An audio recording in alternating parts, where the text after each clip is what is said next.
உங்களை கொல்லப் போகும் ஆயுதத்திற்கு நீங்களே வாக்களித்தால் எப்படி இருக்கும்? கற்பனையாக தோன்றுகிறதா? ஆனால் இதுதான் காடுகளில் நிஜமாகவே நடந்தது. காடுகள் வேகமாக அழிந்து கொண்டே இருந்தன. ஆனால் ஆச்சரியம் என்னவென்றால், மரங்கள் மீண்டும் மீண்டும் அந்த கோடாரிக்கே வாக்களித்தன. ஏன் தெரியுமா? அந்த கோடாரி மிகவும் தந்திரமானது.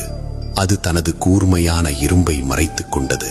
மரத்தினால் செய்யப்பட்ட தனது கைப்பிடியை மட்டும் காட்டி, நானும் உங்களில் ஒருவன்தான், என் இனத்தைச் சேர்ந்த உங்களை நான் வெட்டுவேனா என்று ஆசை வார்த்தை பேசியது. பாவம் மரங்கள், தங்களுக்குள் ஒருவனே தங்களை வெட்டுவதற்கு துணையாக இருப்பான் என்பதை அவை உணரவில்லை. எதிரிக்கு கை கொடுத்த அதே கைப்பிடிதான் கடைசியில் மொத்த காட்டையும் காலி செய்தது.